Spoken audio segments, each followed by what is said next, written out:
Xavier, we spoke at the start of finals of just about how important and how good it was for you to be coming back. How's it feel now that you're in a grand final?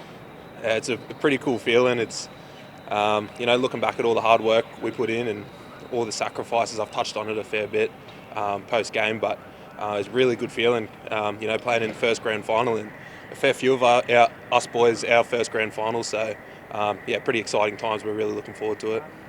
You've had some bad luck in final series the last few years. How much has that given you guys in this year's series? Oh, we've always been a driven group, and things didn't go our way the last couple of years, but we're here now, so that's the only thing that matters. And we put in the work and put in those hours behind the scenes that no one sees. So we're here for a reason, and fingers crossed we're lifting up that premiership trophy at the end of the game. How closely have you been watching the Panthers throughout their run? I imagine you watched the game games play, but how closely have you been watching them? Perhaps it's just saying, obviously, they're the team everyone's been chasing. Yeah. Well, they've been the benchmark since, I reckon, 2020. Even though they didn't win the premiership that year, they were the teams to beat, and Storm ended up winning the game. But this is the 5th consecutive grand final that they're in, so they're such a great team, and it's an honour to go up against them because they've been the benchmark the last couple of years. So all the boys are really excited for the challenge, and we can't wait. You guys have the advantage of having tall edges. I guess what are the advantages on the Penrith edges? What dangers do they bring?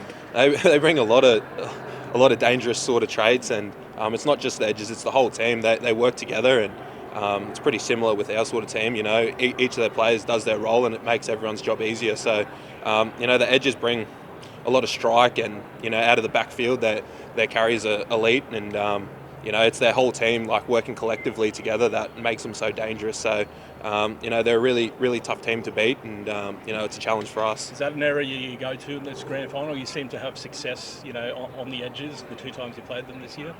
Yeah, I think.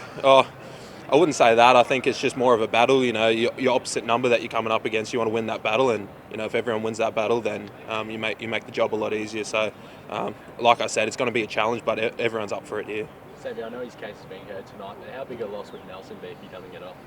Yeah, it would be a big loss, but we have that next man up mentality. So whoever steps up into that role is going to do their job.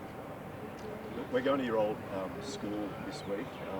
Tell us a bit about that. We want to find out some more information about you. Oh, you're going to Marymount? Yeah. Well, our Channel 10 broadcast team will be. Yeah. Obviously.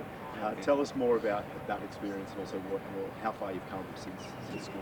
Yeah, it's a great school. I started there at Marymount Primary back in year 1, and I finished in year 12. And it's not known for being a footy school, so they had the likes of Keebra Park and PBC around those the school there in Burleigh. But I enjoyed my time at Marymount. I got lifelong friends there. The teachers there, they helped me on my journey. They made me the man I am today, and they've got similar traits like here at the Storm. It's about being a good person first and foremost, and presenting yourself well, and that's what people here at the Storm are like. So a lot of comparisons between the Storm and Marymount, and I had some really great teachers who put me along a path that brought me to here. So I'm extremely grateful for my journey I had at Marymount, and hopefully you see just as much joy going there as I had when I was there. What about your brother? How excited is he about this week? Yeah, he's very excited. I've got a fair few brothers, so I don't know which one you're talking about. Go with Philip. Yeah, Philip's he's really excited. He loves his footy, and all my family love their footy, so they're going to enjoy coming to the game and watching the boys. And your parents, what will it mean to them to see you in a grand final?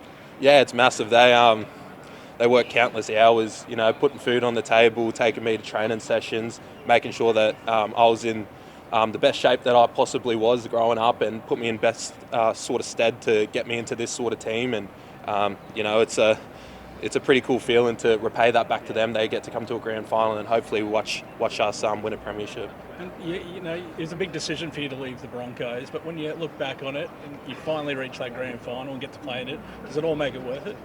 Yeah, it was definitely a tough decision leaving the Broncos, but I had to look at my best interest and what I see as important for myself and my personal growth, and I felt like down here at Melbourne Storm, that's the club that could sort of provide that for me. And I'm extremely grateful to be playing my first grand final, and I got great mates at the Broncos. They reached the grand final last year and they just fell short. So, fingers crossed we get to win the premiership come grand final day, but there's a lot of hard work to do before then, so we're looking to prepare well.